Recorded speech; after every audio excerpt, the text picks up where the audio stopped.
views and opinions expressed on any program are those of the producers and/or the persons appearing on the program, and do not necessarily reflect the views and opinions of FRC Media, Bristol Community College, or the City of Fall River.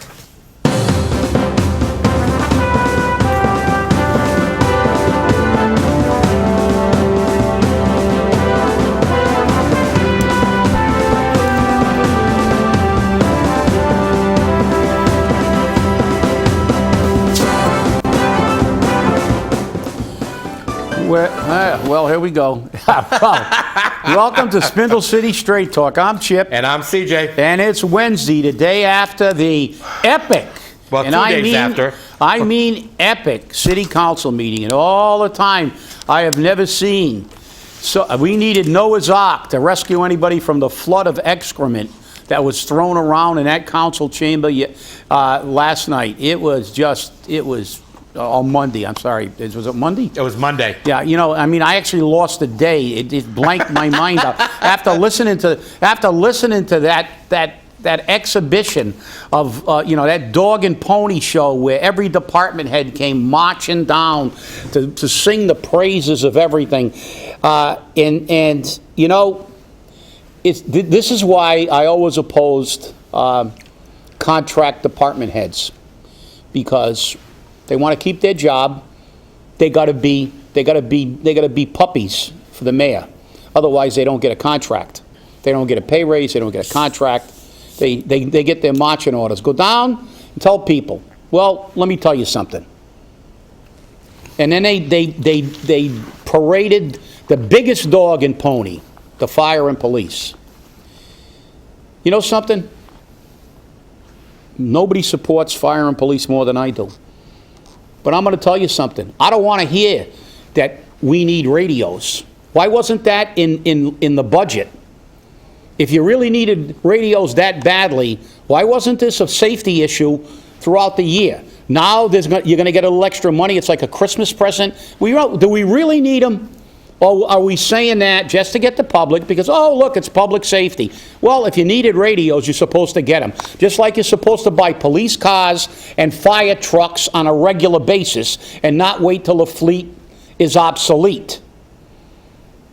They pretend that this stuff is a priority. It's not a priority. It becomes a priority now when it's used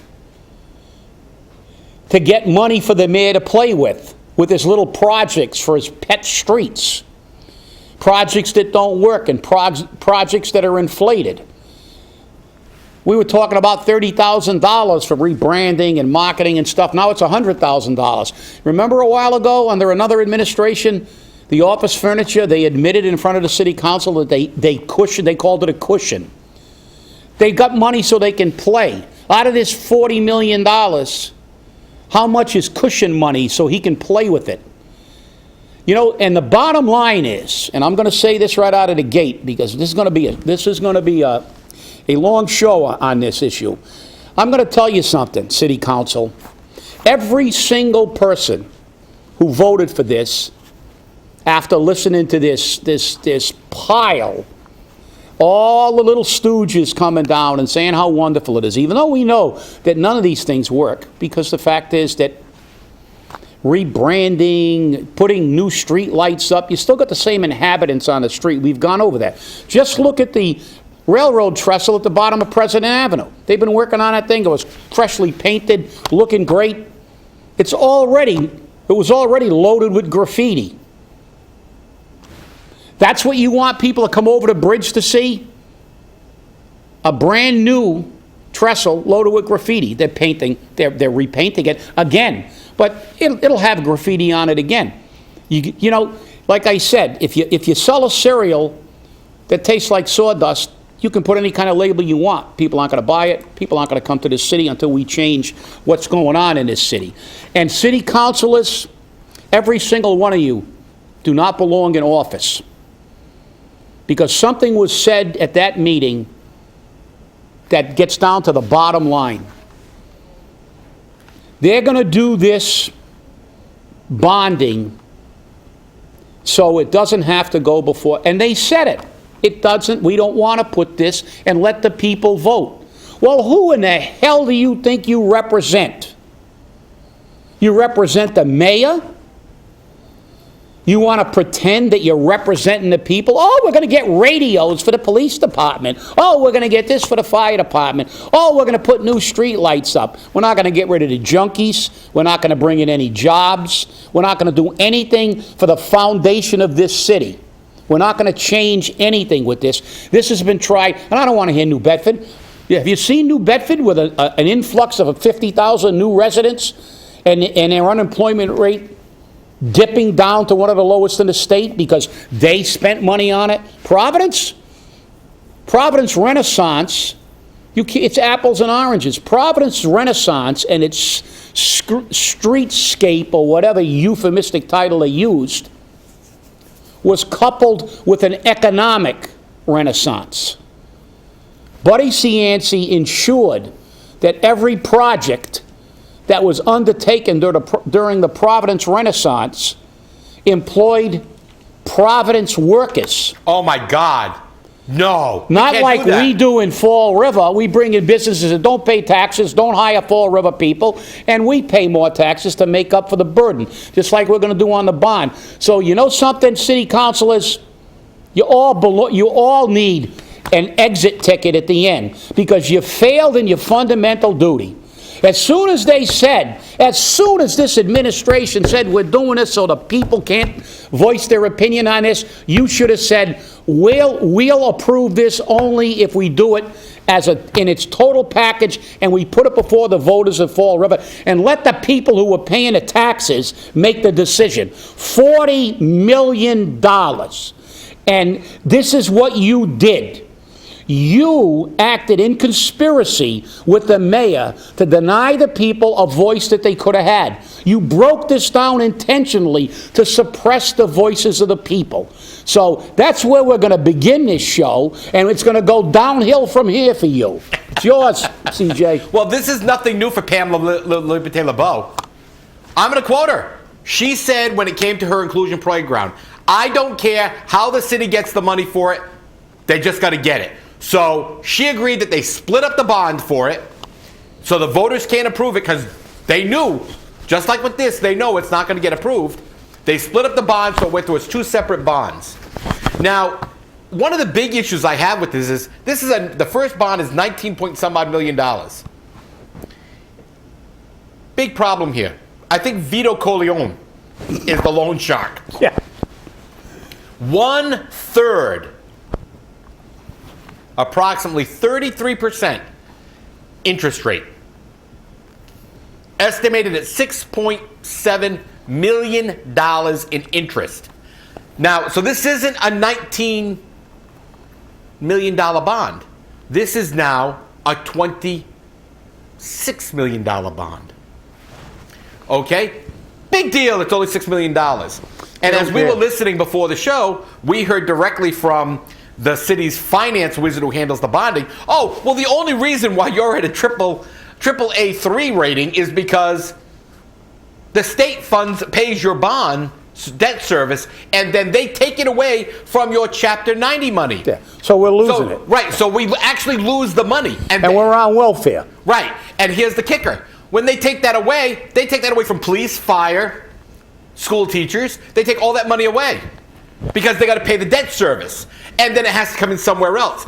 So while he's saying, by our paying off our current debt and we're keeping it at the $10 million cap every year, how is $19 million keeping it at the $10 million cap? It's not.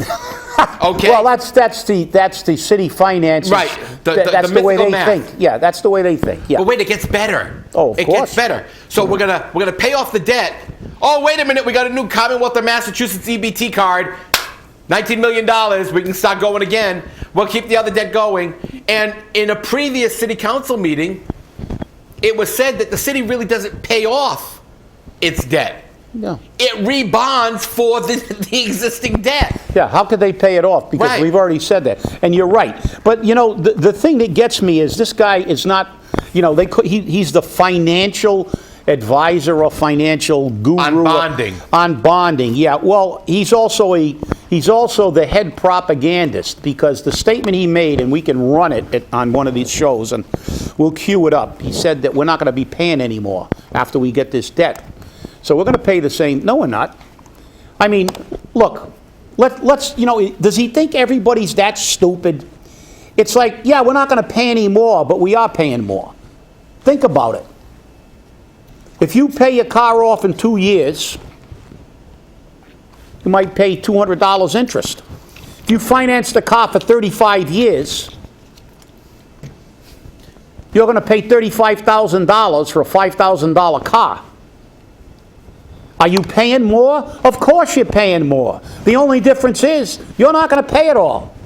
Your children, your grandchildren, and their children are still going to be paying off the debt that they're making now. And it still won't be paid off. And one of these days, we're going to run up so much debt that we're going to be in receivership. Because what business, what household do you know whose objective and financial plan is to stay in debt all the time? Sean Kadim? Well, yeah, that's why they get foreclosed on. Richard Cavaceres? Because most people and most businesses in the private sector try to carry as little debt as possible. Yeah, they carry some debt. A lot of people carry debt. Some people take a mortgage on their house so they can get a tax deduction on the interest for a while, and it becomes financially prudent. They don't go up to their ears in debt so they can't pay their bills and continue to run on a shoestring. And by the way, during this meeting, he also said that this will create limitations on further bonding, which means while we're playing around putting up faux lights and paving sidewalks for his friends in front of their property, if we do have a real emergency that we have to bond for, we may not be able to get it. Then they'll be coming back to you asking for a 2.5 override, and they'll ask for more money. And it's fees, and just listen, because everything they say is a half-truth. You're telling me that if you bond something and pay it over a longer term, you're paying the same? No, you're not. If I'm going to pay $200 a week to pay my car and I'm going to pay it for 2 years, it's 24 times 200. If I restructure that debt and I'm paying $200 for 35 years, do the math. I'm paying a hell of a lot more. But they don't care, because when that debt comes due, they're going to be gone. Jazel will have a job with some college in the state. He'll get some political job like they all do. Kathy Ann Viveris bankrupted herself personally. Then she gets a job as a city administrator. She's changed so many times, she's like a weather vane. I mean, you watch her spinning around, it's like a weather vane in a hurricane. She's never had a number that ever stuck. So what do they do for her? It's already begun. She got appointed as a trustee to Bristol Community College. This is what politicians do. They worm their way into everything, and they get jobs everywhere. You look at all our former mayors, or most of our former mayors. Look at Eddie Lambert, making about almost $300,000 probably in a state school. In the system, college system. Look at our state reps. Look at Joan Menard. They all do it. You can't find a job. You can't get a pay raise. You can barely afford your mortgage. And this city continues to put you in debt, raise your fees, raise your taxes ad infinitum, because they just said it's their plan to always remain in debt, which means, unlike in yesteryear, where the voters in this city were still smart enough to boot any mayor that raised taxes all the time, their plan, and it's been reiterated 1,000,000 times by Kenny Fiola, it's obligatory for them to raise taxes to the max every single year, and fees. Why? Because they never stop spending money. Guess what? They just voted pay raises for all these administrators. Why not no pay raises and radios? No. We don't have to bite the bullet. We don't have to tighten the belt. We don't have to streamline. We don't have to reorganize. All we have to do is spend your money and laugh all the way to the bank. And now we can drive to the bank in our new Odyssey, because now he got his car.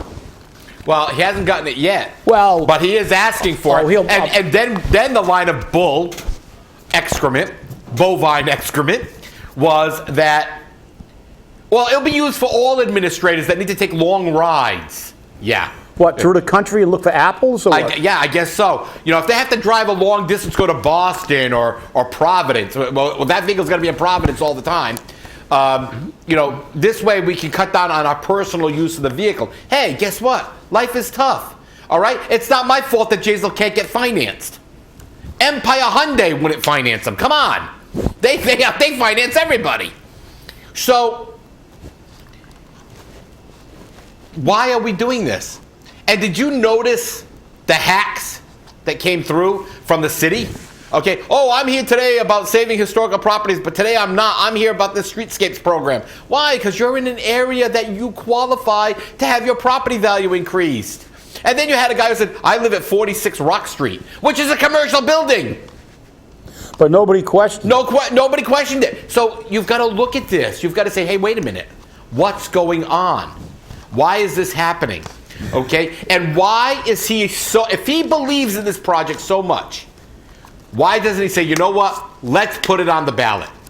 Let's just put it on the ballot. And then they went one step further. Oh, well, we're also going to buy new voting equipment, which we do have to buy, by the way. And I met with several people about possibly having citizens try to find a way to raise the money for that, because it's going to come out of our pocket anyway. But now we're going to buy new voting equipment, which we're going to have to do. Regardless, we're going to have to do it. But that's a total cost of maybe $300,000, $400,000. We have to bond that? We can't find that in our budget? Oh, wait a minute. That's right, because guess what?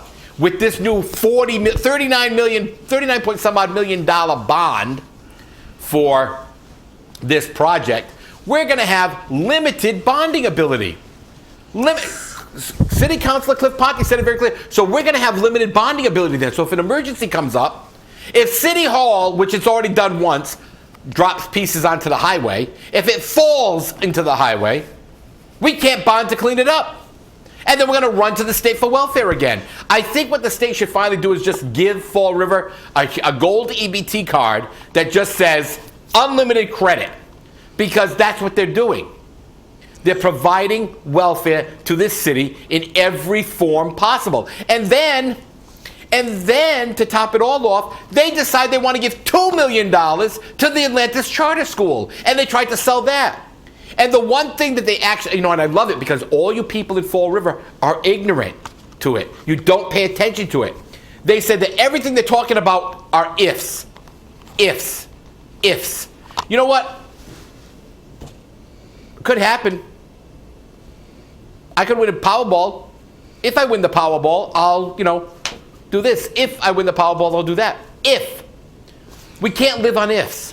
Yeah, well, we can in Fall River because that's all we do in Fall River. That's all they do. And what they do is they parade all these people up here and they sing the praises. Like, I see my buddy Rob, the Messiah Million, has now been appointed to the rebranding thing. And look at the success he's had. How long has he been with the Chamber of Commerce? Look at the booming economy that's resulted from his previous ideas. Look at the booming economy that we have due to the Office of Economic Destruction's great ideas over the past 20 years. These people have been in there for decades, and the city has gotten worse. We've gone south, not north, but they still parade up there.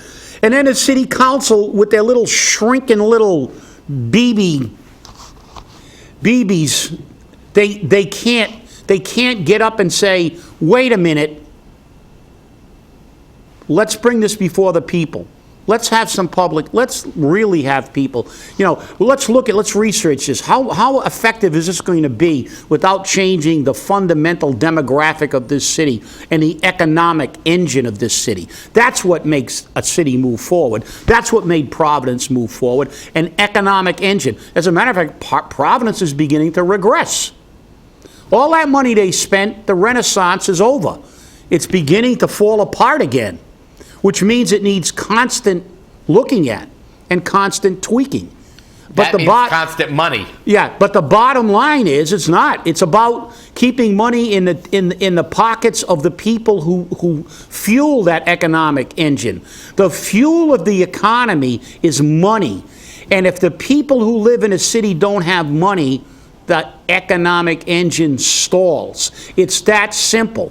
We're going to put fancy streets and fancy sidewalks, and we're going to have the same people where, yeah, welcome to Fall River. If you come in via Duval Street, you'll have somebody there, a homeless person, begging as soon as you come in. Welcome to Fall River, graffiti and a beggar. You come in via the 24 or 195, you get off at Brayton Avenue. There's a guy right there with the sign, homeless, give me money. So that's beautiful. It's like a third world country. It's like going to India or something where there's beggars on every corner. Come to Fall River. You know, a great sidewalk. Hey, he'll have a nice faux antique light to stand under. He'll have a nice level sidewalk, maybe even a cobblestone sidewalk. Is that going to change the city? No. What's going to change this city is people who spend money.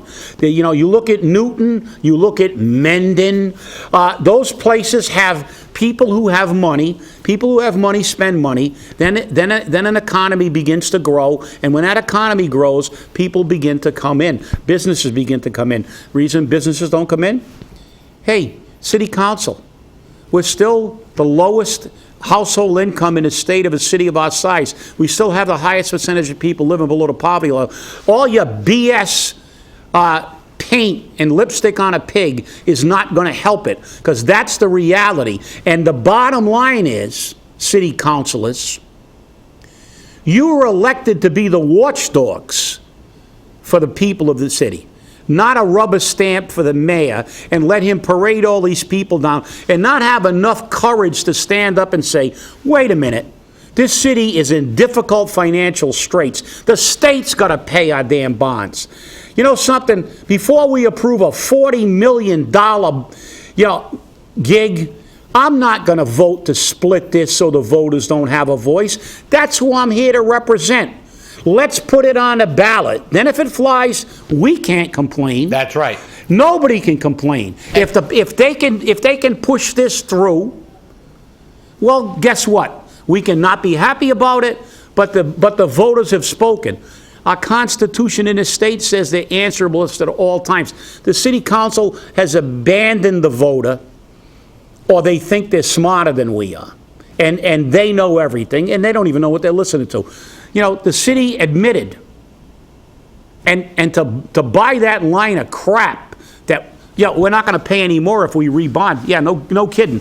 Yeah, let me take the car payment for 35 years instead of 2. I'm not going to pay a bigger payment, but how much am I paying in the long run? Like I said, and we're going to end up with, look, we continue to load ourselves with debt. Try to run your house that way. Max out all your credit cards. Take loans from every bank you can.